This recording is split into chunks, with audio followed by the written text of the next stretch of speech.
Está silenciada, profe. Disculpen, que parece que se me cayó el internet por un segundo, no sé qué fue lo que pasó. No sé qué fue lo que pasó, voy nuevamente a compartir la pantalla. Ajá. ¿Ahí ven? ¿Pueden ver la pantalla nuevamente? Sí, profe. Ya, ¿me escuchan? Entonces ya disculpen, o sea, como les decía, los que estaban conectados ya que vieron, me debo haber quedado pegada en algún instante. Parece ser que tuve algún problema de internet, que se me cayó la conexión.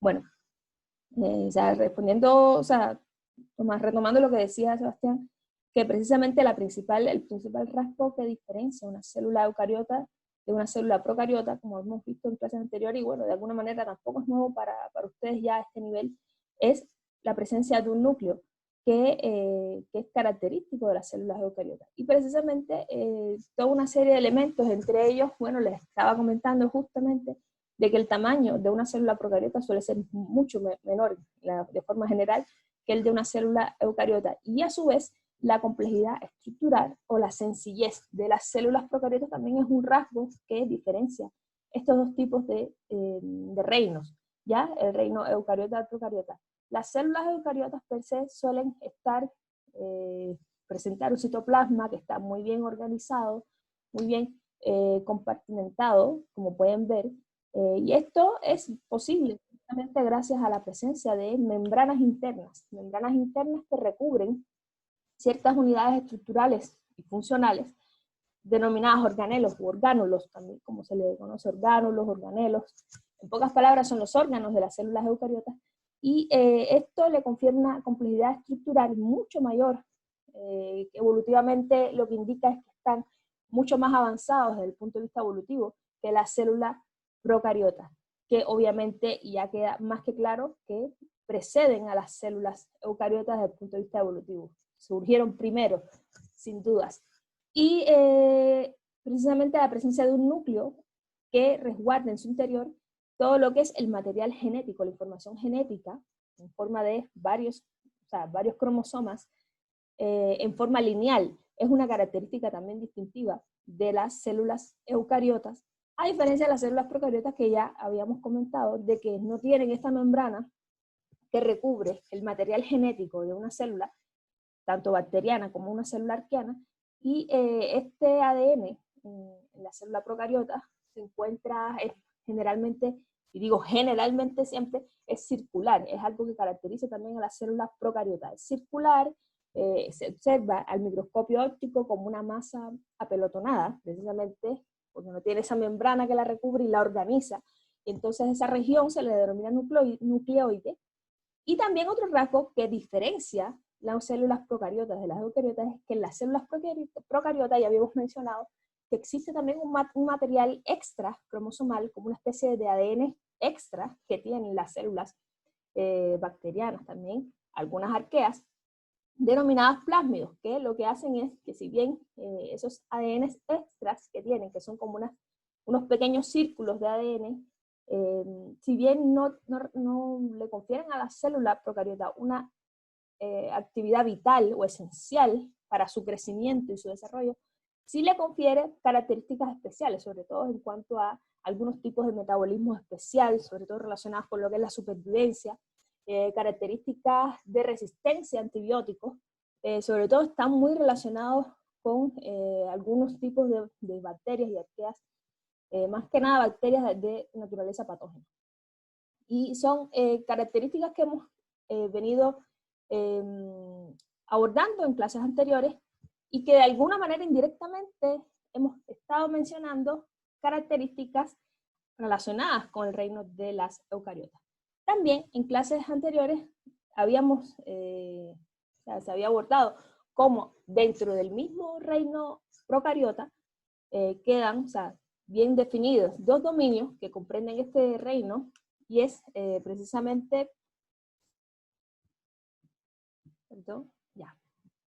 y es precisamente involucra las células arqueanas y las células bacterianas. Son dos dominios comprendidos en el reino de las procariotas, y que si bien Ambos tipos de reinos, ambos tipos de dominio son, según el árbol filogenético, son células procariotas y guardan todas estas características que hemos venido conversando propias de una célula eucariota. A su vez, estos dos tipos de células tienen una gran diferencia estructural y funcional que en el caso, por ejemplo, de las arqueas, que es algo que vimos en la clase anterior, distancia o aleja completamente a las arqueas de las bacterias, a pesar de ser procariotas. Y esto es lo que le ha dado un lugar en el árbol filogenético de la evolución como más que un dominio dentro de las propias células procariotas, como un reino propio, porque tiene características muy distintivas respecto a las bacterias, que también son procariotas. O sea, les pregunto, ¿me pueden decir cuáles son las principales características y valga la redundancia, estructurales? Porque más que nada existen muchas características de las arqueas que las diferencian, pero más que nada en la clase pasada vimos unos rasgos estructurales que son muy distintivos de las arqueas. ¿Alguno me puede responder esa pregunta?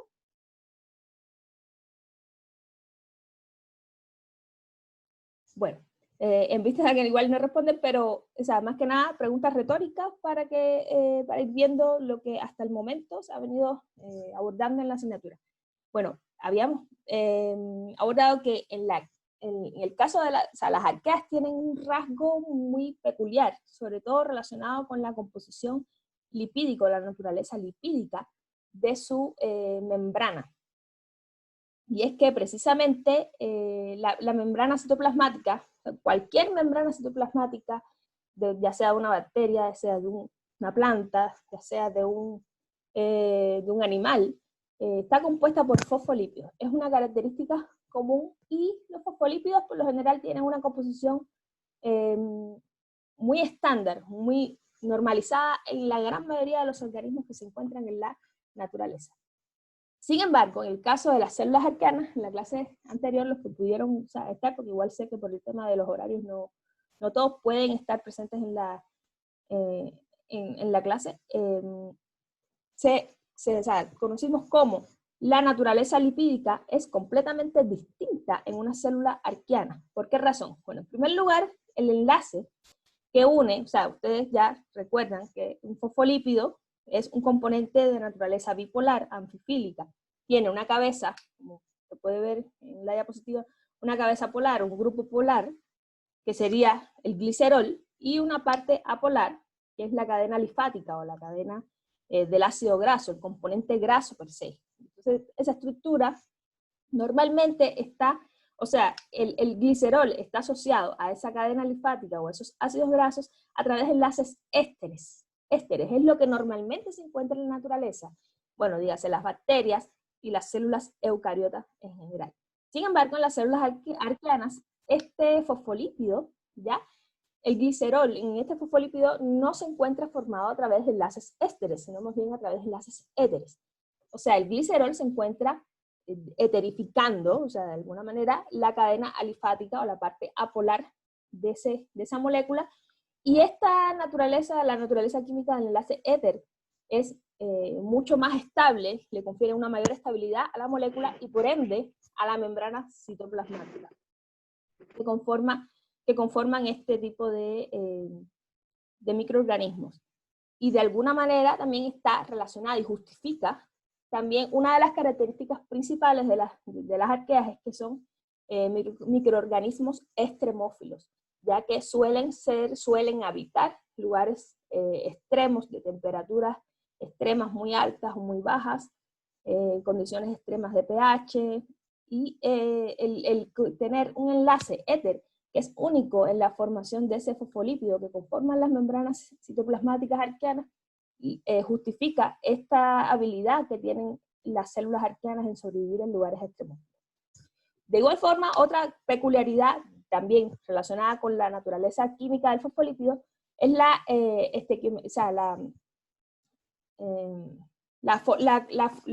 forma en la que se encuentra la estereoquímica, la forma en la que se encuentra el glicerol, que forma parte de la molécula del fosfolípido.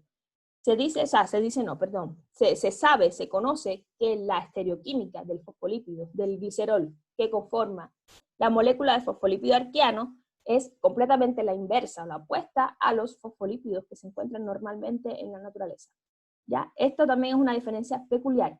Y lo otro, también muy distintivo, es que la cadena alifática, la cadena de ácidos grasos que forman estos fosfolípidos, suelen ser cadenas de tipo isoprenoides, cadenas ramificadas, a diferencia de los fosfolípidos normales que encontramos en la naturaleza, y también a veces incluso participan anillos de ciclohexano y ciclopropano. Entonces, toda esta complejidad en la parte alifática de la molécula del fosfolípido arquiano también le confiere una rigidez mucho mayor y una mayor resistencia que de alguna manera resguarda la célula o la membrana de la célula arquiana de, por ejemplo, fugas a temperaturas muy altas. Usted sabe que los lípidos con las temperaturas altas se fusionan, en pocas palabras, se derriten.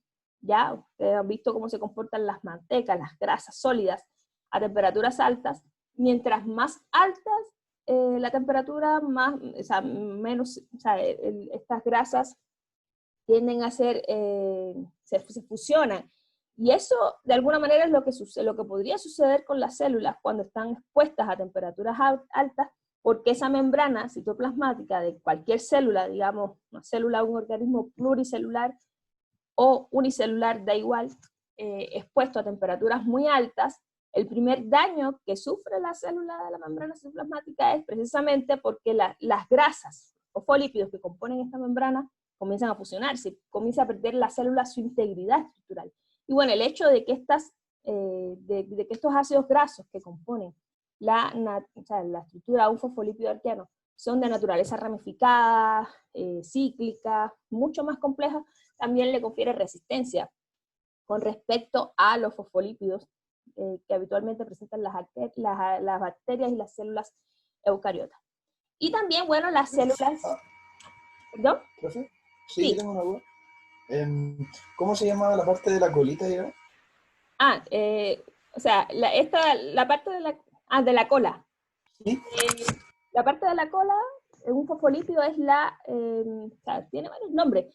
Puede ser, son ácidos grasos. Un fosfolípido, en esencia, o sea, se representa así como una manera mucho más simple, una bolita que es la cabeza, la parte polar, y una cadena ramificada que es la parte apolar, se le dice cola. Pero bueno, desde el punto de vista químico, lo que realmente es la cabeza, en pocas palabras, o sea, es mucho más complicado. Es la molécula de glicerol es como decir el esqueleto central.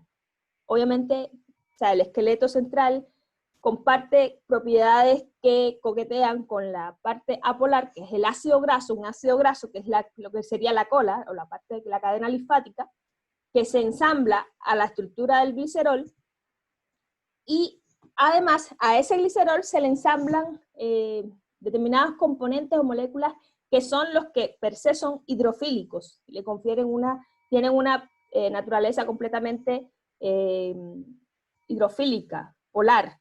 Puede ser acetilcolina, pueden ser compuestos químicos que nada que ver con los ácidos grasos. Entonces, el glicerol, a su vez, por una parte, o sea, el glicerol tiene 3 moléculas de carbono, ¿ya? Y en un extremo, deja un extremo para esa parte polar, que es esa cabeza que ven ahí, ¿ya? Y el otro extremo lo deja para los ácidos grasos, para esterificar ácidos grasos, que es lo que normalmente se ve, ésteres, enlaces ésteres. Y en las arqueas no es un enlace, esto ocurre igual, pero no es un enlace éster, es un enlace éter. ¿Ya? Sí.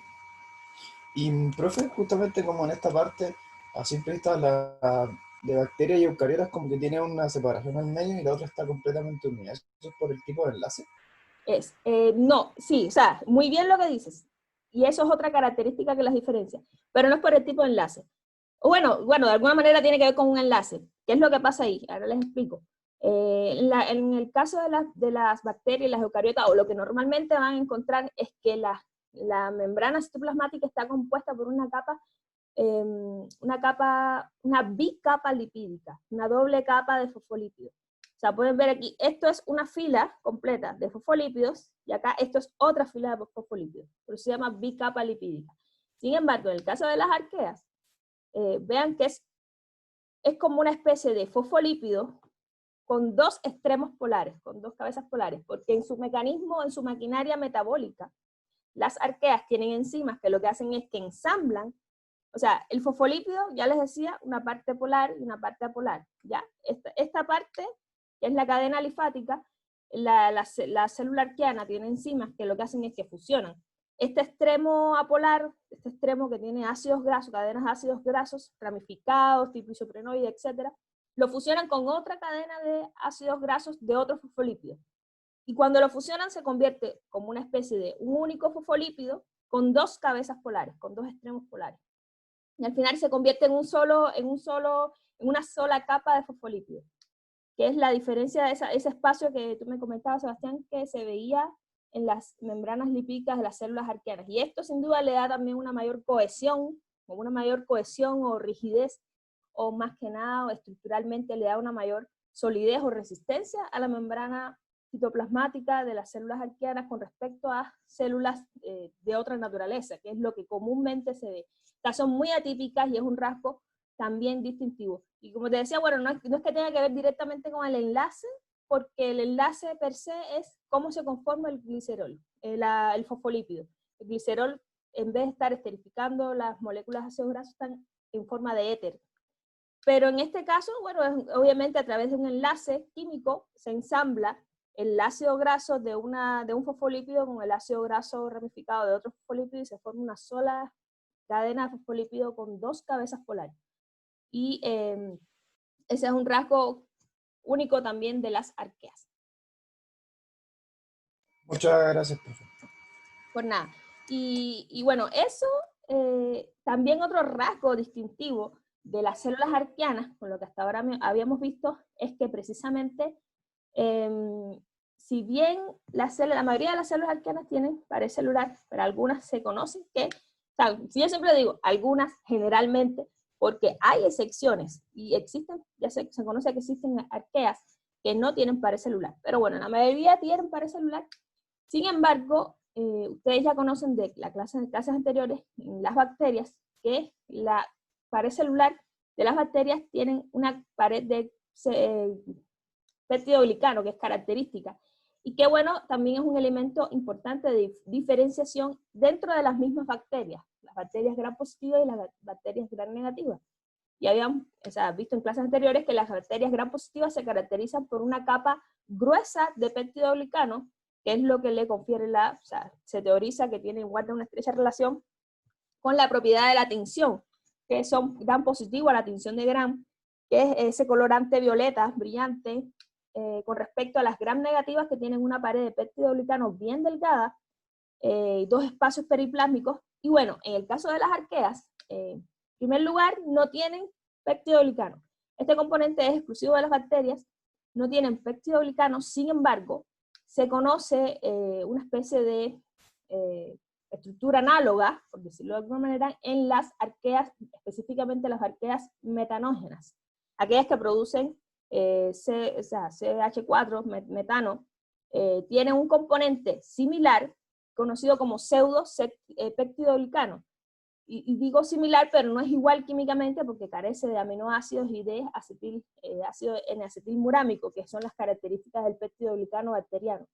Sin embargo, este pseudopeptidoglicano en las bacterias, en las arqueas, guarda una función muy parecida, un rol muy similar al que presentan las bacterias. Y también esta pared celular en la célula arqueana está caracterizada por la presencia de una capa S, que está formada por glicoproteínas, que le confieren una rigidez estructural, pero bueno, ya esto no está tampoco nada exclusivo de una célula arqueana, porque per se la función de la pared celular en cualquier tipo de célula donde se encuentre es proteger a las células, es de hecho la primera barrera de protección que tiene la célula, y por ende le confiere rigidez a la estructura de una célula. Y esos son los rasgos como más distintivos. Digo solo los más distintivos porque estamos hablando desde el punto de vista estructural solamente, que difieren las arqueas no solo de las bacterias, que forman parte de su mismo reino procariota. O sea, a pesar de ser procariotas y tener todas las características en común que conllevan las células procariotas guardan ciertos rasgos, rasgos distintivos desde el punto de vista estructural, como ya acabamos de mencionar, y que las aleja de las células bacterianas, y por ende las establece a las arqueas, las estableció como un reino dentro del árbol filogenético.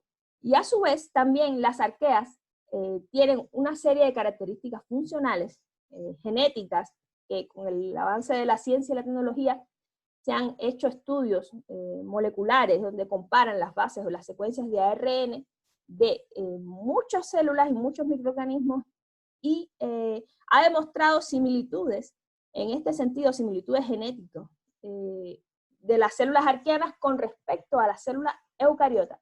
Y de esta manera, también todas estas diferencias lo demuestran porque el hecho de tener fosfolípidos diferentes, en todo el contexto que hemos venido hablando, una pared celular distinta, corrobora la existencia de enzimas o mecanismos metabólicos diferentes, y por ende, si tiene mecanismos metabólicos diferentes, tiene componentes genéticos, porque la genética es la que codifica muchas de las actividades de cada célula.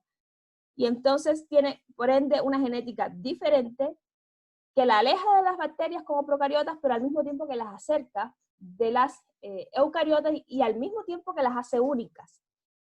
Y por eso también existe esta teoría que establece que las células eucariotas están precedidas por un ancestro común que se especula que es de naturaleza arqueana, o al menos que es producto de la fusión o la evolución de una célula arqueana con algunos componentes bacterianos, que en el paso de la evolución dio lugar a las primeras células eucariotas, que son estructuralmente mucho más complejas. Y precisamente, bueno, ese es el objetivo de la clase de hoy. Vamos a ver los componentes, los componentes, vamos a describir y a caracterizar de manera general las características, o sea, el reino de las células eucariotas, de los microorganismos eucariotas. Y digo microorganismos porque, en particular, el reino de las eucariontes, como también se le conoce, de las eucariotas, comprende una gran cantidad de reinos o dominios que van más allá del alcance de la microbiología. O sea, el reino de las eucariotas comprende lo que es el reino de las plantas y los animales, que obviamente no son objeto de estudios en la microbiología. Y entonces, refiriéndonos a lo que es microorganismos dentro de las células eucariotas, vamos a centrarnos principalmente en el reino de los hongos. El reino de los hongos, pero también forman parte de las eucariotas, de los microorganismos eucariotas, también están comprendidos las algas unicelulares sobre todo, y los protozoos, de los cuales, si nos alcanza el tiempo, vamos a ver algunos elementos importantes de los protozoos. Pero fundamentalmente la clase de hoy va a abordar sobre el reino fungi, el reino de los hongos, de los microorganismos fúngicos, porque existe una gran variedad, son complejos si lo comparamos obviamente con lo que hasta ahora hemos visto, porque las células eucariotas son estructuralmente mucho más complejas y por ende funcionalmente, pero a su vez porque de alguna manera constituyen un paso importante en la evolución de las células eucariotas. De hecho, los hongos preceden a lo que posteriormente se da lugar a la formación de células, o sea, de plantas y animales, que son organismos pluricelulares. Bueno, en el caso de los hongos, yo sé que esto genera mucha confusión hoy en día, porque normalmente los hongos los vemos, ¿ya? Y sin embargo, los hongos son una rama de estudio de la microbiología, a pesar de que los vemos, y es precisamente lo que los hace interesantes, y por eso, bueno, es objeto de estudio en la clase de hoy. Primero veamos las características generales, yendo nuevamente a lo general, o sea, siempre yo voy a ir de lo general a lo específico. Vamos de nuevo a lo general de una célula eucariota. Y aunque parezca, bueno, repetitivo, me gusta siempre ir arrastrando ese conocimiento que ya se ha ido viendo en clases anteriores, y lo vuelvo a exponer para de esta manera ir avanzando en el conocimiento de la clase. La célula eucariota, bueno, etimológicamente la palabra, el término eucariota o eucaria, viene del griego eu, el prefijo eu, que significa bueno o bien, o verdadero, y carion, que significa nuez o núcleo. Y bueno, esto es lo que precisamente le da el nombre. En este sentido, el nombre es igual de una relación con una de las características principales del reino eucariota, que no las voy a venir a mencionar porque yo creo que ya quedan bastante claras a estas alturas. Sin embargo, no ocurre lo mismo con la palabra procariota, y que de hecho el término procariota en sí no guarda ninguna relación ni etimológica, ni tampoco evolutiva con respecto a los dominios que la conforman, ¿ya? Pero en el caso de eucariota, el nombre, si bien hace alusión a la característica fundamental de estas células, ya que es la presencia de un núcleo membranoso que resguarda en su interior los cromosomas o el material genético de la célula, que es el responsable de codificar o de programar toda la actividad de la célula. Eso, entre otras serie de organelos o estructuras funcionales que están comprendidas dentro del citoplasma eucariota, y que estos organelos también están formados por la presencia de una membrana. Algo muy interesante es que la naturaleza química o la composición de la membrana, ya sea la membrana del núcleo o la membrana de cualquiera de los organelos que están incluidos en el citoplasma de una célula eucariota, la naturaleza de esas membranas es la misma que la naturaleza citoplasmática de la célula eucariota. Lo que sostiene, lo que ha sido demostrado perfectamente y confirma la teoría de que las membranas internas de una célula eucariota no son más que producto de una invaginación de la propia membrana citoplasmática. O sea, en respuesta a cambios de adaptación, la célula eucariota formó estas membranas que recubren los distintos organelos citoplasmáticos a raíz de una invaginación, como que toma una parte de la misma membrana citoplasmática para formar y recubrir esas unidades estructurales. Y esto se ha demostrado que es la misma composición, por lo tanto es la misma naturaleza química de la membrana, y es una teoría muy, muy válida, y que obviamente también responde a los cambios, a los cambios evolutivos ya que sufrió, y que obviamente es un rasgo positivo que exitosamente logró a que posteriormente surgieran organismos mucho más complejos como los animales y las plantas, sino la vida hoy en día fuera solamente un conglomerado de bacterias y arqueas, y no es así. Y esto es gracias precisamente a la aparición de las células eucariotas en la evolución de las células procariotas. Evolucionaron positivamente de manera exitosa a una estructura mucho más funcional y compleja, que es lo que precisamente dio lugar a esta gran diversidad biológica que tenemos en la naturaleza. Y bueno, como les decía, dentro del gran reino de las eucariotas o los organismos eucariontes, nos vamos a centrar obviamente en los microorganismos, porque es el área de estudio de la microbiología. Y los microorganismos eucariotas están constituidos, están representados por los hongos, que va a ser el objeto de estudio fundamental de la clase de hoy, las algas unicelulares, y también existen algas filamentosas, y los protozoos. En general, por ejemplo, las algas tienen la característica de ser autótrofas. Son un poco también parecidas a las plantas, pero conceptualmente no son plantas. Y también la pared celular de las algas está constituida por celulosas, que es un rasgo también común con las células de las plantas, que son pluricelulares.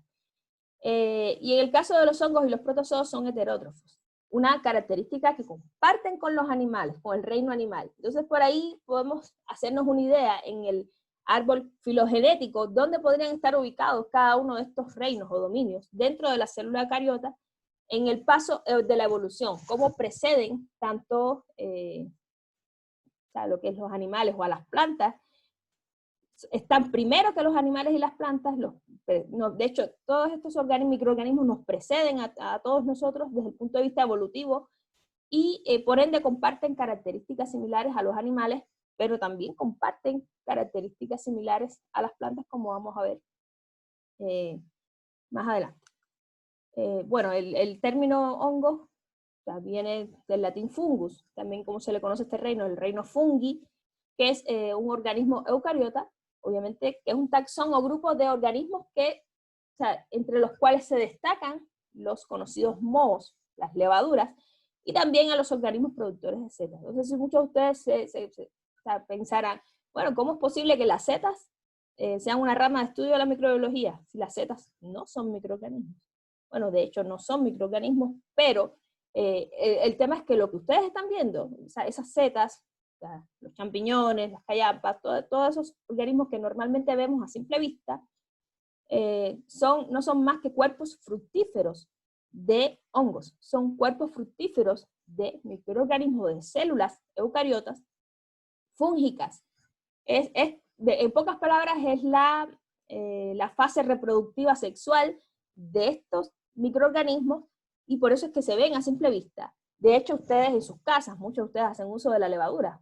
En nuestras casas, sobre todo en los tiempos que competes, muchos seguro que han descubierto habilidades culinarias, sobre todo en hacer pan y en hacer otro tipo de, no sé si alguno de ustedes hace cerveza en casa, pero sí saben, sí conocen la levadura industrial, y la levadura industrial ustedes la ven, la pueden palpar. Sin embargo, que ustedes lo vean no quiere decir que, o sea, lo que ustedes ven en sí es una biomasa, ¿ya? Pero eso que ustedes están viendo es un microorganismo, y por eso es una rama de estudio. Sin embargo, el hecho de que los organismos productores de setas, en el caso de los hongos, es muy común que actualmente muchas personas, obviamente por ignorancia, una ignorancia yo diría más bien justificada, porque no todos ni son biólogos ni son microbiólogos, consideran a los hongos, estas setas, como plantas, y es un error. Y de hecho en la antigüedad muchos de estos microorganismos eran conocidos, o sea, eran considerados plantas. Y el mundo de los hongos es tan complejo, tan variado y tan interesante que también amerita una rama de estudios independiente que obviamente deriva de la microbiología, pero una microbiología mucho más especializada, solamente dedicada al estudio de los hongos, que es la micología. Y esto es debido a la gran importancia y la gran implicación que tienen los hongos en la naturaleza, ya sea desde el punto de vista sanitario, desde el punto de vista de la salud, desde el punto de vista ecológico, desde el punto de vista industrial, desde el punto de vista agropecuario. Tienen una gran importancia, y por eso existe esta rama de estudio que es la micología, que se dedica solamente a estudiar los hongos. Entonces, como yo les decía, en la antigüedad era muy común considerar a los hongos como plantas. Y es que, bueno, razones de sobras habían, y hay, de hecho. Y es una de las razones es que precisamente en su morfología o en su apariencia, la apariencia de estos cuerpos fructíferos, que son las setas, son muy similares a las plantas, y sobre todo porque suelen crecer en el suelo, suelen crecer en las paredes, los suelos, y también la falta de movilidad. Esta falta de locomoción, el no poder moverse, también hace alusión a las plantas, y era muy común que se pensara que los hongos eran plantas. Precisamente no es más, la falta de locomoción no es más que una evidencia evolutiva que demuestra que los hongos se separaron de los animales desde hace mucho tiempo. O sea, los hongos preceden a los animales, digo los animales porque somos los que tenemos la capacidad de movernos, ¿ya? Sin embargo, tienen esa habilidad que es común con las plantas, y por eso, bueno, esa confusión, y que bueno, hoy en día ya queda más que claro, sobre todo con los estudios genéticos, las comparaciones de las bases moleculares es lo que ha permitido establecer filogenéticamente todas las clasificaciones competentes. Igual, aún así, es difícil y no por lo que se ve a simple vista, sino porque hay muchos microorganismos y muchos organismos que están comprendidos en un filum, en una clasificación determinada. Sin embargo, tienen rasgos que cumplen con otras clasificaciones, y es muy complicado. Pero bueno, en general los hongos, como ya les decía, son móviles. Existen una gran variedad de especies en diferentes hábitats, sobre todo suelen, como les decía, crecer en el suelo, en hábitats húmedos. Hay muchas especies que son patógenas para el hombre. Sin embargo, hay otras que tienen una gran utilidad para la salud, que el hombre las ha usado en su beneficio. También tienen una gran importancia ambiental, ya que cumplen un rol importantísimo en la cadena alimentaria. ya que se acoplan en la cadena alimentaria a través de o sea, se alimentan de la descomposición de la materia orgánica, y esto hace que se acoplen de manera eficiente en esta cadena alimentaria y cumplen un rol importante, al igual que los protozoos, que los protozoos lo que hacen es muy parecido, son heterótrofos y se acoplan en la cadena alimentaria, y de esta manera pueden cumplir un rol importante en el control de la biomasa, en el control de las poblaciones bacterianas. O sea, en forma general, que haya diversidad microbiana ayuda a que haya un equilibrio en la naturaleza, y no solamente diversidad microbiana, sino diversidad de organismos en general. Ayuda a que haya un equilibrio, y por eso la importancia hoy en día de mantener, de cuidar, resguardar especies de distinta naturaleza, distintas especies, para resguardar este equilibrio que forma parte, que le da vida a nuestro entorno. Y bueno, existen muchos hongos de interés industrial, que bueno, es inevitable no hacer mención de ellos, o sea, principalmente la levadura, en específico la Saccharomyces cerevisiae, porque levaduras hay varias, pero la de uso industrial, la que comúnmente conocemos, es la Saccharomyces cerevisiae, que es la responsable de la fermentación, de los procesos de fermentación alcohólica, y se utiliza mucho en la producción de pan, de vino, de cerveza, de destilados en general. También existen algunos hongos, ¿ya?, que se utilizan en la elaboración de quesos. El caso es el Penicillium roqueforte, que es el queso de moho azul, el queso que tiene, ese queso que a muy pocos nos gusta, ¿no?, que tiene esa apariencia mohosa, no se confunda con otro tipo de mohos que a veces suele crecer en los quesos contaminando, y para nada es el queso Penicillium roquefortis, pero sí, bueno, para los expertos en esta rama, por todo el bouquet de sabores que confiere y las características sensoriales que confiere, este hongo es, o sea, de alguna manera importante, porque es uno de los quesos más costosos, más cotizados en la industria, sobre todo en la industria quesera, y también, bueno, porque es importante, porque puedes evitar que se contamine con otros, es importante en la calidad de este tipo de productos. Y bueno, cabe mencionar también la producción de antibióticos. Si recuerdan en la clase de contexto histórico, donde Arthur Fleming, el británico, un científico médico británico, que descubre por accidente la penicilina, precisamente porque se le contaminan unas placas donde tenía cultivado Staphylococcus aureus, que es un agente infeccioso, el agente común y causal de infecciones, sobre todo en aquella época que no existía ningún antibiótico, ningún tratamiento para las heridas que sufrían muchos soldados en la Segunda Guerra Mundial, y por accidente se le contamina una placa de Staphylococcus aureus, y como era una persona muy observadora, empieza a estudiar cuál era la sustancia y el componente, y era la penicilina, producida por estas colonias de Penicillium notatum. Y por ahí comienza todo, una gran cantidad de antibióticos obtenidos a partir de numerosas especies fúngicas, y también con un gran uso en la agricultura. Y de ejemplo, bueno, tenemos las micorrizas. La micorriza, que es una especie de simbiosis entre algunas especies fúngicas con las raíces de las plantas, y de esta manera se aumenta el rendimiento de muchos cultivos, y esto ha sido muy utilizado por el hombre para favorecer lo que es la rama de la agricultura. Bueno, de características generales de los hongos es que, bueno, son eucariotas, son heterótrofos, como les he venido comentando a lo largo de la clase. Tengo puesto ahí que son aerobios estrictos. O sea, sí, son aerobios estrictos, aunque la palabra estrictos a mí en particular no me gusta mucho. Pero bueno, son aerobios estrictos porque es una célula eucariota y tienen mitocondria en el citoplasma. La mitocondria que es la unidad estructural encargada, como ya creo que les había comentado, de suministrar la energía a la célula, pero en pocas palabras es la unidad estructural responsable de la respiración. ¿Ya? En la membrana de la mitocondria ocurren todas las actividades relacionadas a lo que es la respiración, ¿ya? El transporte de electrones, la síntesis de ATP, por eso es que le suministra energía a la célula, y los hongos, la célula fúngica, tiene mitocondria en su citoplasma, pero tienen la capacidad, muchas células fúngicas tienen la capacidad de, no respirar, perdón, de funcionar o de tener actividad, de utilizar el CO2 en ausencia de oxígeno, de hacer anaerobiosis. Y precisamente, bueno, el ejemplo clásico de ello es la fermentación. La fermentación per se es un proceso que ocurre en ausencia de oxígeno y es llevado a cabo por las Saccharomyces cerevisiae, por la levadura. No obstante, las levaduras crecen en ausencia de oxígeno, crecen, pero en privación de oxígeno fermentan, ¿ya? Y eso es bueno tenerlo claro.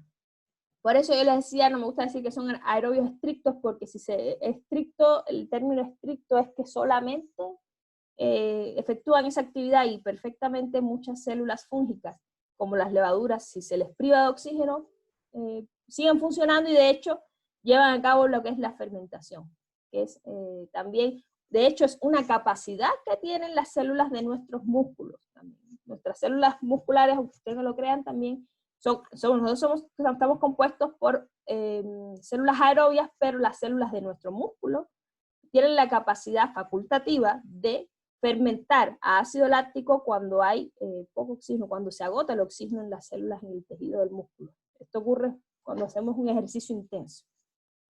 Entonces, bueno, ¿sí? Perdón, no escuché bien, entonces, ¿por qué se dice que son aerobios estrictos? Mira, el término estricto es estricto o obligado. Estricto es que estrictamente son aerobios porque estructuralmente tienen el organelo mitocondrial. Es porque está ahí para eso, para que respiren, para que utilicen el oxígeno. Pero facultativamente muchas células fúngicas, por eso les digo el pero, que muchas células fúngicas, como las levaduras, por ejemplo, en ausencia de oxígeno funcionan, realizan la fermentación, ¿ya? Entonces eso es una facultad, entonces por eso yo les decía estricto, porque tienen la estructura de la mitocondria, ya están diseñados para respirar o para usar el oxígeno, para tomar oxígeno, pero realmente, o sea, tienen el organelo, pero muchas de las células fúngicas son anaerobias o funcionan más bien en anaerobiosis. Gracias. Ya. Son saprótrofos, o sea, y esto guarda relación con lo que les había comentado, que descomponen la materia orgánica, por eso es que son saprótrofos y guardan un rol importante en la cadena alimentaria, y muchas de estas especies son patógenas, y aquí viene un detalle, o sea, pueden ser o multicelulares, no pluricelulares, ya que no se confunda con los organismos pluricelulares. Multicelulares es lo que de alguna manera justifica que existan tipos de hongos que macroscópicamente podemos ver, que es lo que les decía, los cuerpos fructíferos, que son las setas, que son esos hongos o microorganismos fúngicos que producen setas, producen cuerpos fructíferos, que son multicelulares. Pero no es lo mismo que un organismo pluricelular, y por eso, insisto, los hongos están comprendidos dentro de la rama de la microbiología.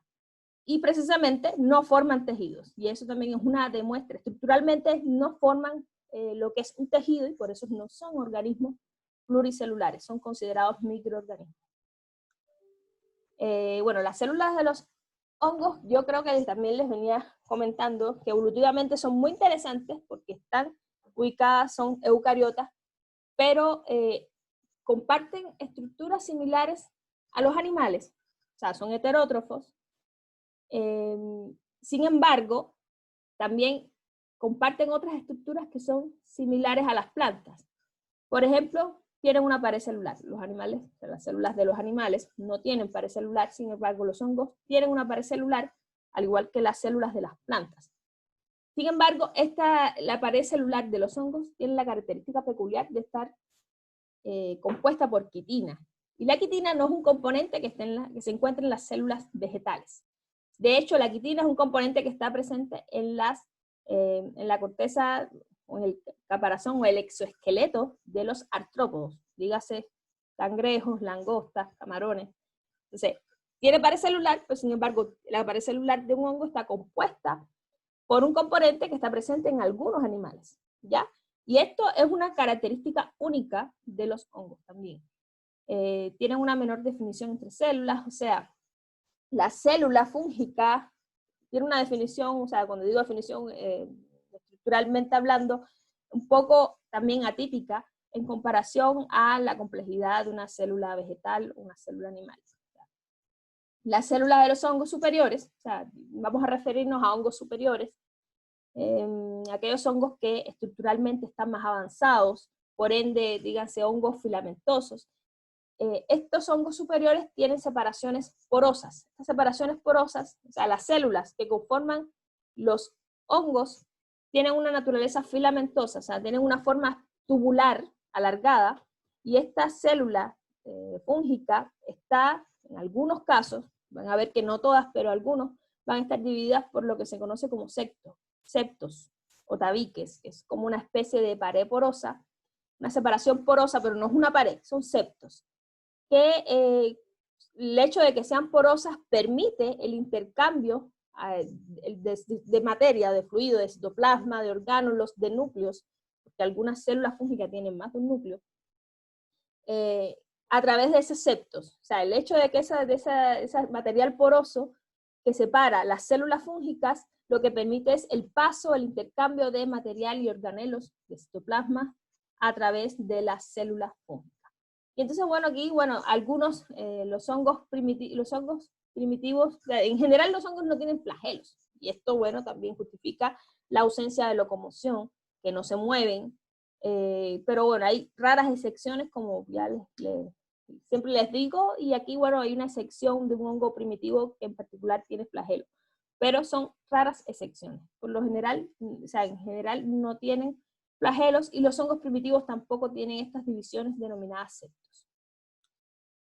Entonces, veamos, como les decía, la pared celular fúngica, que es una de las cualidades más distintivas también de las células fúngicas, pero también a la vez es una de las más desconocidas, ¿ya? Y también una de las más estudiadas y utilizadas hoy en día por el hombre, porque la quitina, que es uno de los componentes principales que tiene la pared de un hongo, de la pared de la célula de un hongo, tiene una gran aplicación industrial hoy en día. O sea, de la quitina se deriva el quitosano, que es un polímero muy utilizado, y lo interesante de la quitina y su derivado del quitosano es que tiene, y se ha demostrado, que tienen una actividad antimicrobiana muy eficiente, muy efectiva, muy demostrada.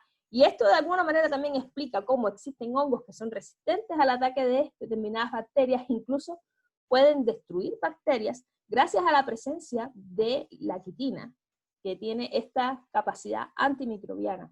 O sea, evidentemente está ubicada en la pared celular, y la pared celular tiene la función de proteger las células, y la pared celular de un hongo, bueno, como todas, es una estructura rígida que brinda, insisto, protección a las células, y en esencia está compuesta por glicoproteínas, por glucano, que es un componente que está presente en las células vegetales, y la quitina, que es este polímero que está compuesto por unidades de niacil glucosamina, que es típico también y característico de un componente característico del exoesqueleto de muchos artrópodos.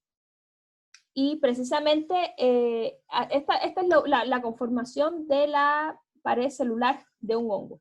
Las glicoproteínas en particular son parte de la pared, y la función que cumplen en la pared fúngica es más bien de reconocimiento. Además de mantener la cohesión del tejido del hongo, también tiene la función de reconocimiento, o sea, de reconocer sustancias provenientes del exterior. Y también muchas de estas glicoproteínas, algo muy interesante es que al no estar presentes, estas glicoproteínas, muchas de ellas no están presentes en el ser humano, y por ende son utilizadas como dianas para el tratamiento antifúngico. Saben que hay hongos que no son beneficiosos, que de hecho producen ciertas enfermedades en el hombre y en algunos animales, y la base del tratamiento, de muchos tratamientos antifúngicos, consiste precisamente en atacar estas glicoproteínas que componen la pared celular de estos hongos. Y de esta manera, bueno, se hace efectivo el tratamiento antifúngico. Y bueno, la quitina, que en la pared fúngica, en la pared fúngica se dice que están solo, en el caso de las levaduras, representa alrededor de un 2% del peso seco de una levadura. Y en el caso de los hongos filamentosos puede comprender entre un 10 y un 20% de la composición de la pared celular fúngica cuando se trata de un hongo filamentoso. Y les decía, es un rasgo muy distintivo de las células fúngicas. Bueno, el glucano, que es el componente más abundante de la pared de un hongo y que es un componente también que tienen en común con muchas células vegetales. Y entonces, como les decía, los hongos comparten un antecesor común con los animales, o sea, como que nos preceden de alguna manera, y todos estos cambios, todas estas características en común con los animales demuestra que nos preceden de alguna manera. Sin embargo, se creen que desde hace años los hongos y los animales se separaron, y precisamente la ausencia, insisto, la ausencia de movilidad en los hongos es una evidencia de que estamos separados evolutivamente, algo que debe haber ocurrido hace miles, millones de años.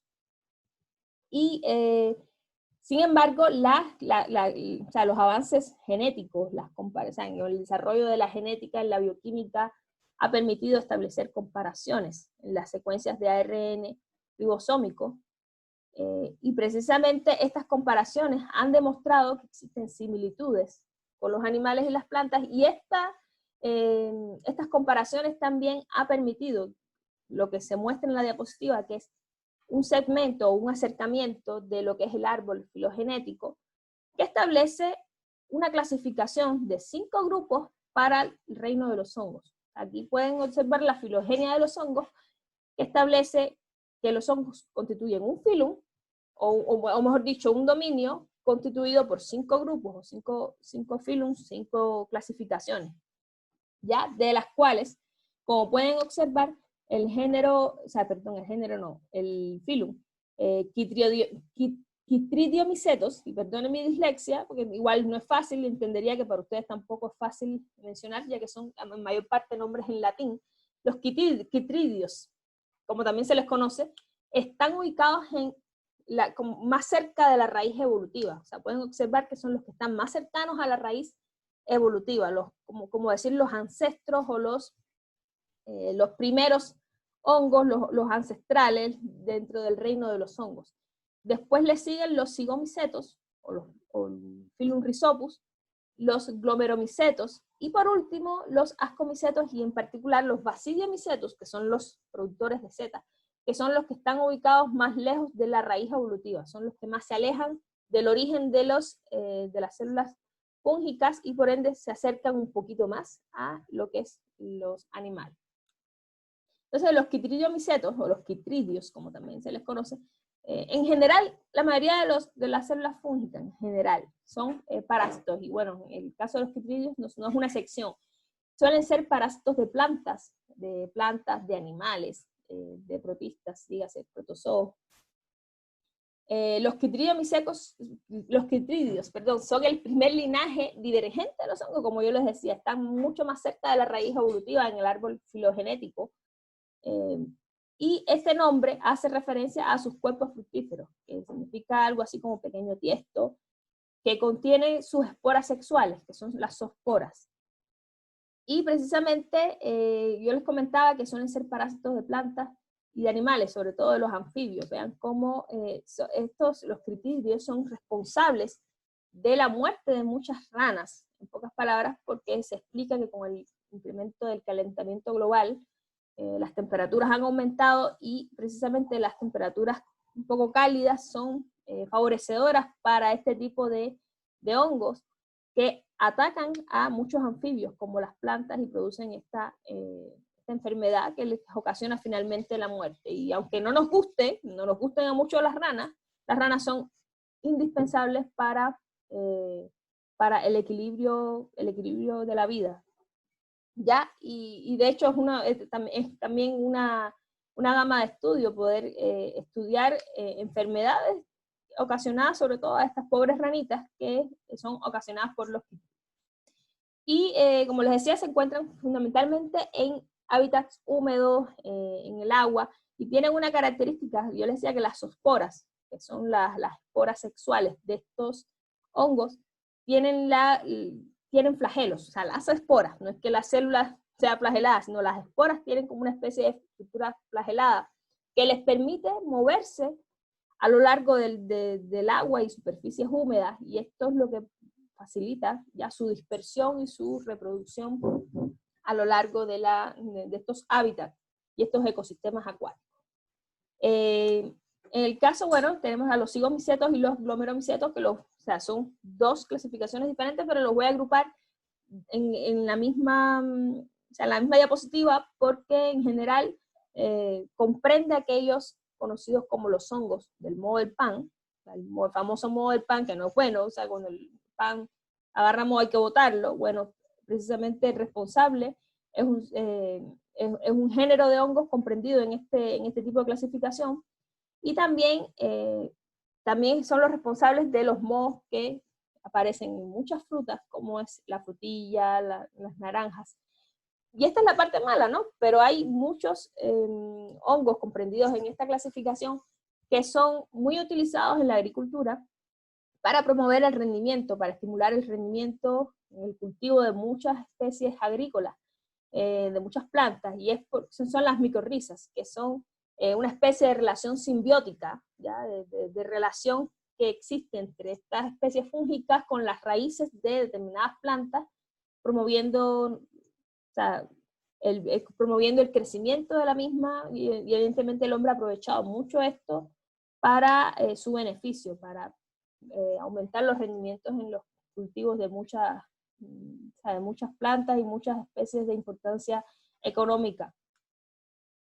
Los ascomicetos, que bueno, en esta clasificación se encuentra el moho negro, el Aspergillus, y también, bueno, la levadura, la famosa levadura Saccharomyces cerevisiae, que como ya les venía comentando, es utilizada para con fines, o sea, para realizar la fermentación alcohólica, en particular para producir pan, para producir destilados como el vino, la cerveza, entre otras bebidas. Y también existen especies de ascomicetos que producen micotoxinas, que son, como bien dice el nombre, toxinas, producen un daño a la salud humana. Específicamente aquellos, o sea, las micotoxinas se encuentran, no sé si, o sea, han escuchado las cáscaras del maní, o sea, del cacahuate, y de muchas especies, sobre todo de granos.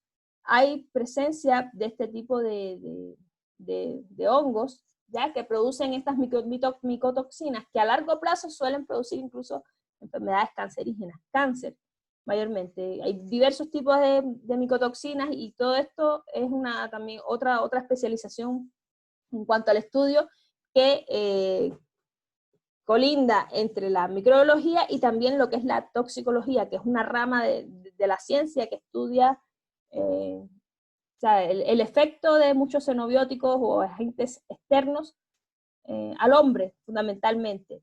Y en el caso de las micotoxinas son estudiadas tanto por la micología o la microbiología como por la toxicología, por el daño que le ocasionan a la salud humana. Y también, bueno, existen hongos que, de esta clasificación, ascomicetos, que inhiben el crecimiento de bacterias. Por eso yo les decía que son muy importantes en general los hongos en la cadena alimentaria, y también en el control de bacterias, en el control de la biomasa, del crecimiento de poblaciones microbianas, ¿ya? Un poco como para establecer el equilibrio. Y finalmente, y digo finalmente porque está ubicado, como bien vieron, en el árbol, en la filogenia de los hongos, son los últimos, los que están, como los que aparecen posteriormente, son los basidiomicetos, que son, en pocas palabras, aquellos hongos que son los productores de las setas. Lo que conocen son los populares hongos de sombrerito, las setas, las callampas, las orejas de palo, que aparecen mayormente en los troncos de los árboles. Y precisamente los basidiomicetos son las especies más descritas, las que comúnmente vemos, y de hecho son las responsables de que muchas personas crean que los hongos son plantas, y en la antigüedad también.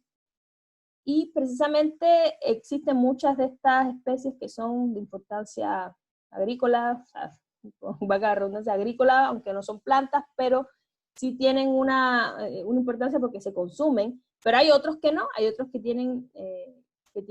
son venenosos, hay otros que son incluso alucinógenos, quizás muchos de ustedes sabrán, si es que los han consumido. Pero también es muy importante reconocer y estudiar este tipo de hongos, ya que han habido muchos casos de envenenamiento, porque muchas de las especies de basidiomicetos o de este tipo de hongos productores de setas se asemejan mucho entre sí, y entonces prácticamente hay que ser experto para distinguir a un hongo comestible de otro que es muy similar y puede ser venenoso, como ha ocurrido en la práctica, o puede ser incluso alucinógeno. En el mejor de los casos, porque muchos casos son venenosos y muchas personas en España y en países, o sea, incluso en Chile también, se ponen a recolectar setas y por no saber diferenciar este tipo de hongos o de setas o de cuerpos fructíferos, suelen sufrir envenenamiento. Y bueno, de forma general, los hongos pueden ser de dos tipos. O sea, están los hongos levaduriformes o unicelulares, que es lo mismo, son un hongo unicelular o levaduriforme, haciendo alusión al término de levadura, y los hongos filamentosos o hongos superiores.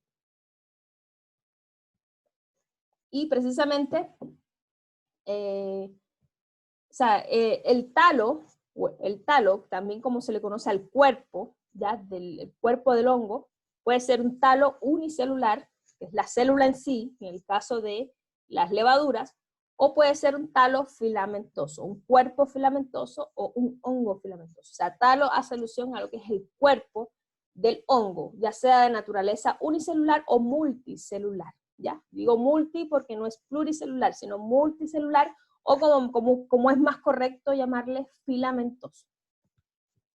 Entonces, hay también una de las tantas excepciones, y aquí cabe mencionarlos porque suele también provocar confusión, y vean qué complicaditos son los hongos. O sea, son simples si lo comparamos con la célula de los animales, pero en su clasificación suelen ser tan complicados que cabe mencionar la presencia del dimorfismo fúngico, o como se conocen los hongos dimórficos. ¿Por qué razón? Porque si bien habíamos visto que la clasificación, los hongos se clasifican en ser unicelulares o filamentosos, existen un tipo de hongos que tienen la habilidad de, durante su ciclo de vida, codearse o alternarse entre las dos fases.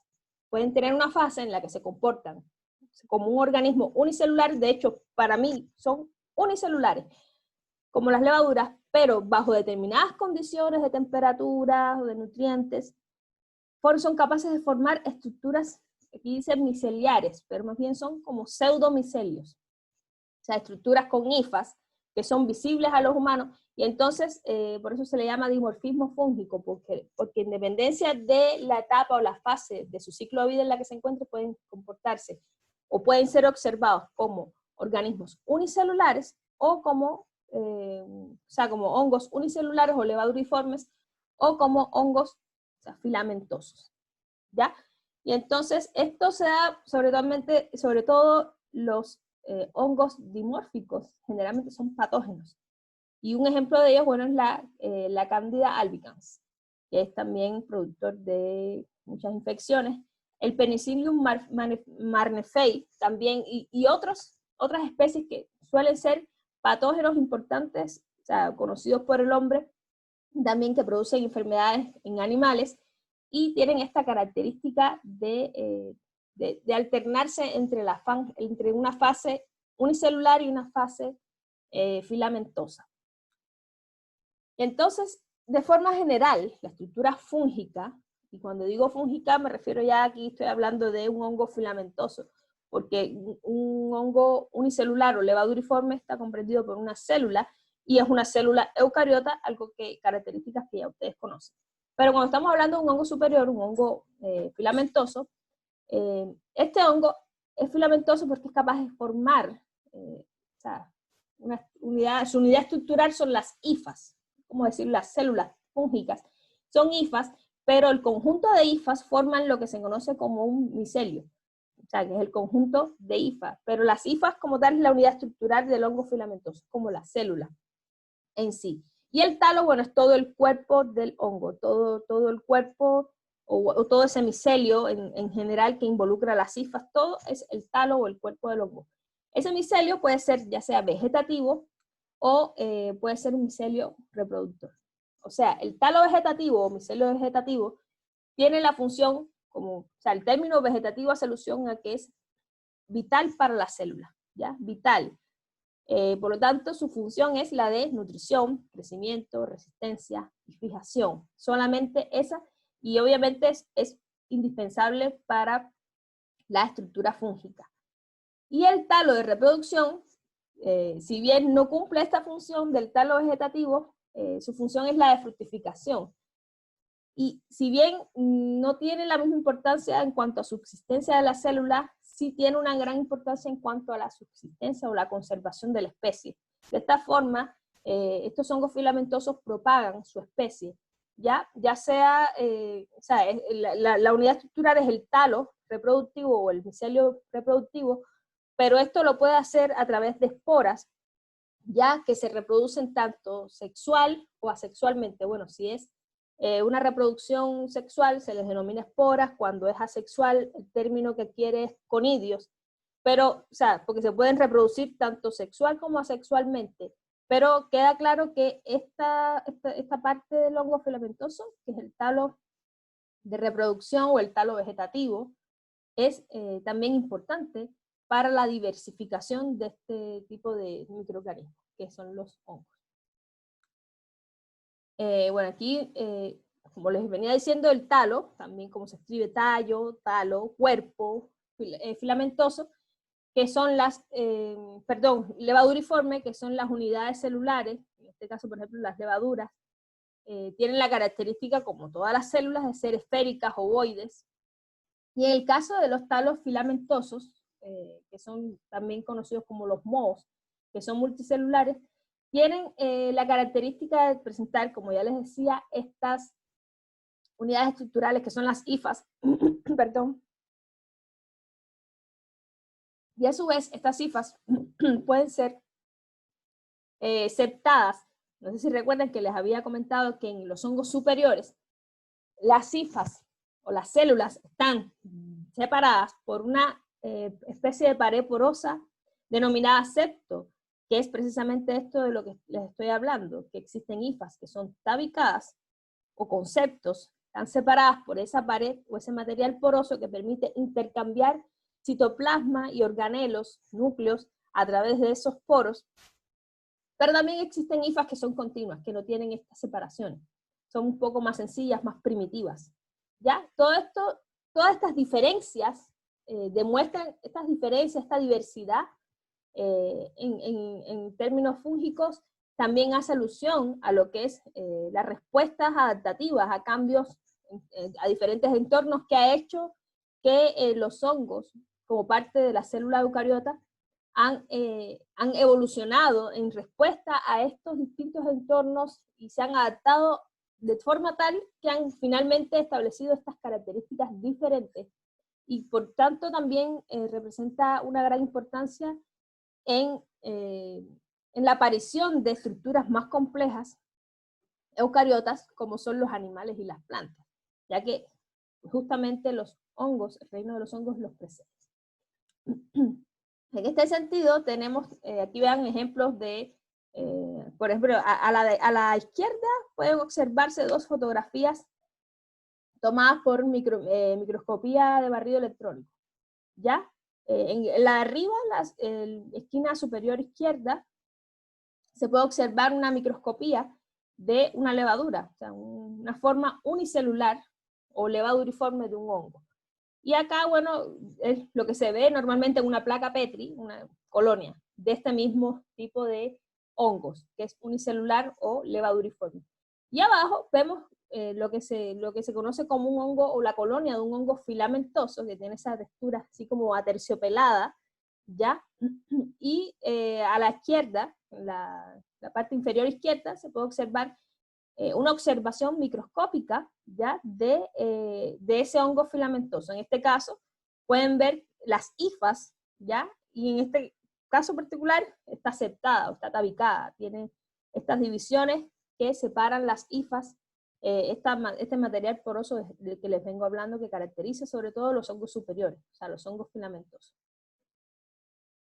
A su vez, las hifas también tienen una especie de clasificación. Yo les venía diciendo, hay una gran variedad de hifas, y esto es respuesta a cambios adaptativos en las células fúngicas, en respuesta a distintos entornos. Como les decía, dentro de las hifas están las no tabicadas, pero dentro de las hifas tabicadas, o esas que son segmentadas, separadas por septos, están las hifas hialinas, que son aquellas transparentes, como pueden ver en la diapositiva, pero hay otras hifas tabicadas o separadas que son las dematiáceas. O sea, en pocas palabras, son pigmentadas. Y se ha demostrado, muchos estudios han demostrado que esta pigmentación responde a una especie de habilidad de tolerancia al estrés y tolerancia a determinados agentes oxidantes. Entonces, si ustedes conocen a los antioxidantes, bueno, precisamente estos pigmentos, la mayoría de los pigmentos que se encuentran en la naturaleza, que mayormente están en las plantas, pero también están en otro tipo de organismos, como en el caso de los hongos, la mayoría de los pigmentos cumplen el rol de ser antioxidantes, o sea, de proteger las células de acciones estresantes, como en este caso agentes oxidantes, la luz, el oxígeno, que genera radicales de oxígeno y generan estrés a la célula y por ende pueden producir muerte celular. Bueno, estas son las funciones que tendrían estos pigmentos en esas hifas tabicadas. Y entonces vean cómo algunos presentan determinadas características y eso establece una especie de diferenciación que demuestra el paso de la evolución aún en el mundo de los hongos, que es más pequeño si lo comparamos con los animales y las plantas. Y bueno, un caso aparte, la levadura, que no por ser unicelulares son los menos interesantes o los menos importantes, ya que, bueno, el término levadura viene, o fermento también, como se le conocía cuando Luis Pasteur empezó a estudiar este tipo de microorganismos, viene, obviamente, como casi todos los términos, tiene su origen etimológico del latín, que significa levantar. Levantar y dura, el sufijo significa actividad, o sea, y es porque levanta, o sea, ustedes han hecho pan, han visto cómo la levadura tiene la capacidad de aumentar el volumen de la masa panaria, o sea, de esa masa de harina, cuando ustedes mezclan harina con agua y pueden armar una masa ya por el gluten, pero cuando le incorporan levadura, la masa le dan un tiempo, una temperatura adecuada, condiciones ideales, además del amasado, y en unas horas esa masa se incrementa, aumenta. Y bueno, yo creo que por ahí viene un poco en que en latín le han dado esa terminología. Y ese nombre, bueno, es el que actualmente presenta levadura. Y tiene la característica, obviamente, de ser unicelular, por ende su morfología es esférica y ovoide. Obviamente suele ser más grande que una bacteria porque son células eucariotas. Y tienen un núcleo, tienen organelos citoplasmáticos como las mitocondrias, a pesar de lo que les decía, que son capaces de fermentar.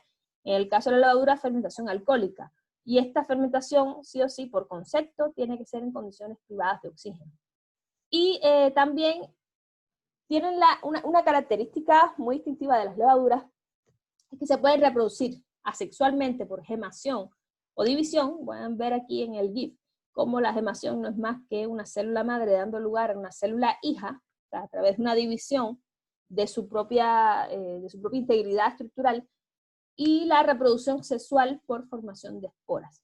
Obviamente no tienen flagelos, cumpliendo con la regla fundamental o la generalidad que comprende el reino de los hongos. Y o sea, las levaduras son un tema de estudio por lo que les he venido diciendo, toda la importancia que tienen, no solo para la industria, sino también, porque ustedes la que más conocen es la Saccharomyces cerevisiae, pero hay otras levaduras, que sobre todo de estos que les venía mencionando, los hongos dimórficos, como la cándida, el género cándida, que producen determinadas enfermedades al hombre y a algunos animales, y por ende han sido muy estudiadas las levaduras o los hongos unicelulares por toda esta implicación. Entonces algo muy interesante son aspectos morfológicos que se manejan con respecto a las levaduras, porque pueden generar cierta confusión, ¿ya? El blastoconidio, el blastoconidio, o los conidios, que es esta estructura que ven, que también la observaron en la micrografía de la foto de las diapositivas anteriores, lo que demuestra es cómo o sea, este proceso de gemación, que es característico de las levaduras, cómo en los extremos de la célula de la levadura, de esa esfera unicelular, se puede reproducir o puede surgir una nueva célula de levadura, ¿ya? Y esto forma parte de lo que es la gemación, que es característico también de las levaduras. Pero también el término pseudomicelio, que se aplica a aquellos, sobre todo los hongos dimórficos, que son, como les decía, esos hongos que son unicelulares durante una fase, pero durante otra fase se comportan como hongos filamentosos, como hongos que forman micelios o hifas. Y esto es característico de los hongos dimórficos, porque si bien, o sea, se les dice pseudomicelios porque no llega a ser un micelio verdadero. Vean aquí, un micelio verdadero es una estructura alargada, tubular, que puede estar septada o no, pero el hecho es que mantiene un diámetro idéntico a lo largo de toda la estructura, el micelio verdadero, o sea, la hifa. Sin embargo, en el pseudomicelio es una estructura muy, muy similar, tubular y alargada, pero su diámetro se achica justamente en ese punto donde las células se unen. O sea, es como una especie de estrangulamiento celular que a simple ojo da una apariencia de micelio, pero si es bien observado al microscopio se puede apreciar que no es un micelio verdadero, por ende es un pseudomicelio, que es también una característica de algunas levaduras, sobre todo de los hongos dimórficos, que tienen esta peculiaridad de ser unicelulares durante una fase y durante otra fase adquirir esta fase miceliar, de micelio. Y de esta forma vemos lo que es todo lo general relación a los hongos. Con respecto, o sea, yo les decía que si alcanzaba un poco de tiempo en la clase, vamos a ver un poco de los protozoos. ¿Por qué razón? Porque los protozoos también son muy interesantes, son microorganismos muy primitivos, obviamente también son eucariotas, y son tan complicados que en algún momento se les dio una clasificación independiente. O sea, se les reconoció como a los protozoos como protistas. ¿Perdón? Ya, pensé que alguien quería hablar. Y entonces es por eso que en el caso de los protozoos, este término significa, el griego proto, que significa primero, y zoo, animal. O sea, en pocas palabras, son considerados por muchos como los primeros animales, los primeros animales que existieron en la vida, o sea, los primeros animales, como que preceden a los animales, y esto debido a su comportamiento, obviamente atípico al de los hongos, al de las plantas, nada que ver, como células eucariotas, parecidos a los animales, pero evidentemente estructuralmente son mucho menos complejos a lo que posteriormente se formó pluricelularmente hablando en términos de animales. Pero son heterótrofos en su gran mayoría. También carecen de pared celular, que es una característica que tienen las células de los animales. No son pigmentados, aunque bueno, la imagen que les muestro en la diapositiva, les busqué un monito muy bonito de color rojo, pero no son pigmentados, no tienen coloración. No son móviles, también, bueno, perdón, son móviles, que también es una característica que tenemos los animales, la locomoción, a diferencia del reino de los hongos, que no tienen esta habilidad de moverse. Y otra característica peculiar es que suelen ser parásitos y fagocitan muchas especies como bacterias, fagocitan hongos, o sea, cazan algas, se alimentan de algas, porque generalmente se alimentan por fagocitosis. Y esto, si bien, obviamente, de hecho hay algunas especies de protozoos que se dice que esta fagocitosis le realizan por una especie de estructura que se asemeja a una boca, y por eso es que de alguna manera son reconocidos como los primeros animales, obviamente microscópicos. Preceden en su comportamiento es lo más parecido a un depredador, pero un depredador a nivel microscópico. Y por lo general suelen ser parásitos. Y entonces la clasificación muy simple de los protozoos se basa, o sea, los protozoos son un filum, ¿ya? De los eucariotas, pero a su vez se les reconocen como 4 grupos. Pero esta clasificación está más bien asociada, esta clasificación se les ha dado en función de su movilidad, ya de su capacidad de moverse y la estructura que es responsable de esta movilidad, que también es característica de la gran mayoría de los protozoos. Vean entonces, por ejemplo, en el caso de los microorganismos, los protozoos ciliados, que son precisamente el nombre de ciliados viene porque tienen una especie de filamentos cortos, muy parecido a los flagelos, pero son filamentos muy cortos, son muy numerosos alrededor de la célula del protozoo que son los responsables de darle movilidad. Y estos cilios están presentes por lo menos en una etapa del ciclo de vida de este protozoo.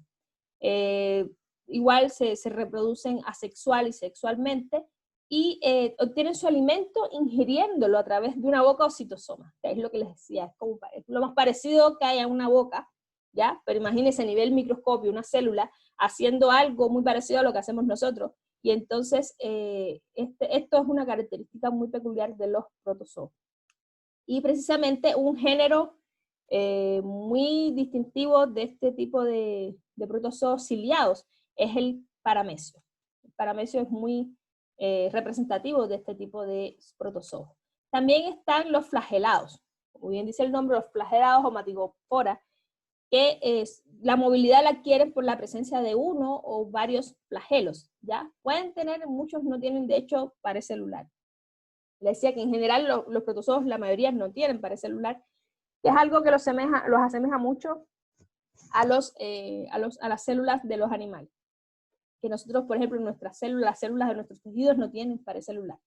Y dentro de este género se encuentran, bueno, lo que es las trichomonas, leishmania, o sea, como pueden ver, las giardias, casi todos no son nombres que sugieren nada bueno. No sé si alguno de ustedes ha tenido problemas con las giardias, bueno, alguno más que otro ha tenido problemas con algunos de estos microorganismos que generalmente producen enfermedades infecciosas en el hombre y en otras especies también.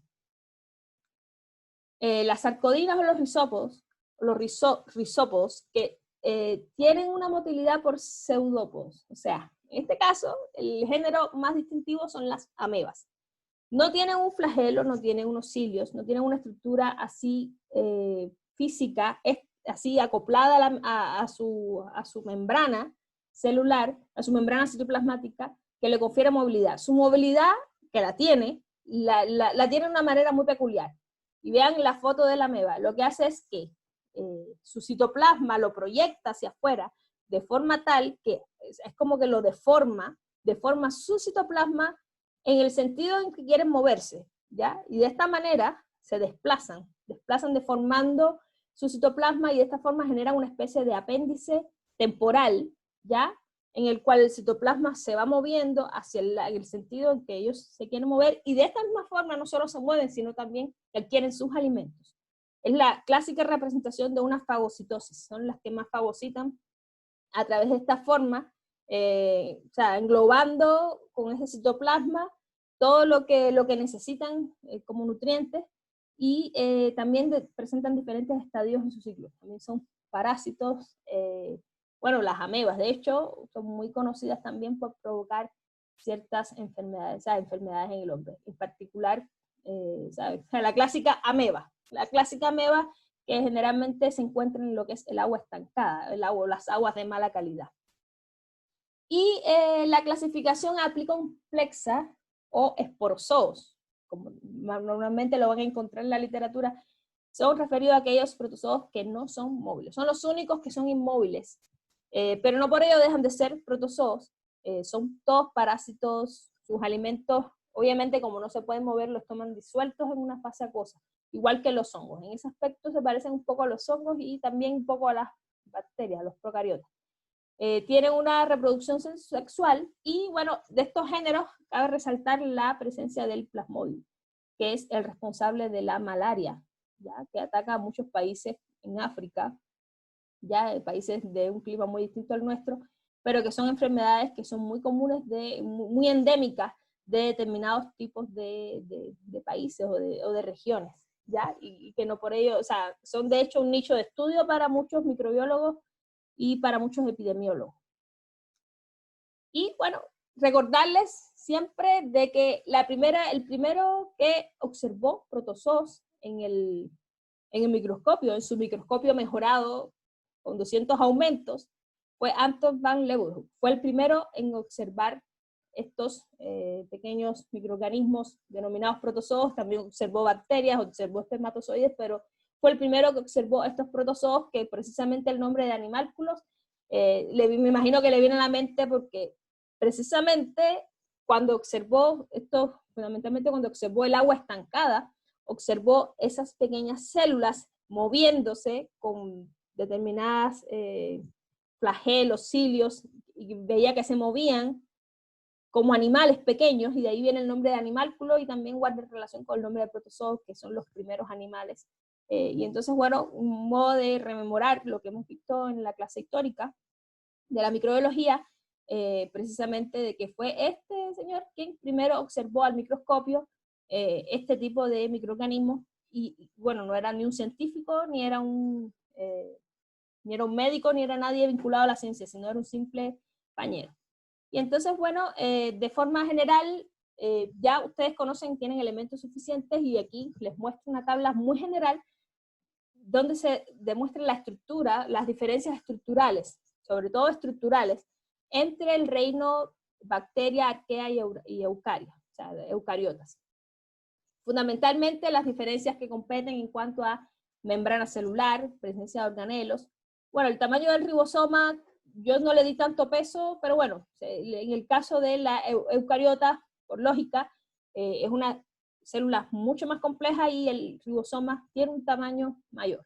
La 80S, esa es la unidad referida para el tamaño, porque son unidades de sedimentación, como se establece el tamaño de muchos organelos, sobre todo de macromoléculas. Es una unidad, la S tiene que ver con el apellido del que justamente encontró esa forma de, esa unidad estructural de tamaño, dígase de alguna manera. El péptido glicano en la pared también es un elemento de diferenciación entre las bacterias, las arqueas y la eucariota, que obviamente solo está presente en las bacterias. Los esteroles en la membrana, que es otra característica que tienen en común las arqueas y las eucariotas. O sea, les decía que las arqueas tienen algunos esteroles como las eucariotas, sin embargo las bacterias no tienen ese tipo de compuestos, tienen uno análogo pero no tienen esteroles. Los lípidos de membrana también, sobre todo, bueno, lo que habíamos visto en el caso de las arqueas, que tienen una característica completamente diferenciadora con respecto a las eucariotas y bacterias. Y bueno, de forma más específica, hay una serie de diferencias, no solo más allá de lo estructural, una serie de diferencias funcionales, ¿ya? Que finalmente logró esta clasificación filogenética de los tres reinos, bacteria, arquea y eucariota, a través de diferentes detalles en cuanto a formas, orgánulos, función, genoma, o sea, lo que es referido al material genético. Y es importante que ustedes conozcan estas diferencias entre estos tres reinos, ya que obviamente, si bien no se espera que ustedes sean especialistas en microbiología, sí, por lo menos el objetivo de esta asignatura es que ustedes manejen estos términos esenciales de diferenciación, que obviamente van a ser parte de la evaluación de la asignatura. Por lo tanto, yo les exhorto a que lo revisen, y de igual forma yo a lo largo de a medida que vayamos avanzando, yo siempre, como les dije en algún momento, creo que en la clase pasada, yo voy a ir retomando contenido de clases anteriores, porque igual yo considero que es necesario ya refrescar la memoria para poder entender lo que se viene después. Y entonces, bueno, en ese contexto, o sea, podemos decir que hemos barrido todo lo que se refiere a microorganismos celulares. Sin embargo, dependiendo del criterio que se utilice para definir la vida, ¿dónde quedan los virus? O sea, en este caso, ¿en qué lugar ubicamos los virus? Dependiendo del criterio que se utilice para definir la vida, precisamente hay personas que lo consideran seres vivos. A mí en lo personal no lo considero un ser vivo, sin embargo es una forma de vida, ¿ya? Es una forma de vida, y es por eso que forman parte y son objeto de estudios en la microbiología. Y bueno, ya eso es otra historia y quedará obviamente para la próxima clase. Entonces, bueno, con eso, chicos, les dejo por finalizada la clase de hoy. Me disculpan si no aparecía en la página de YouTube la clase del jueves pasado, pero hoy voy a subirla con la clase de hoy, ¿ya?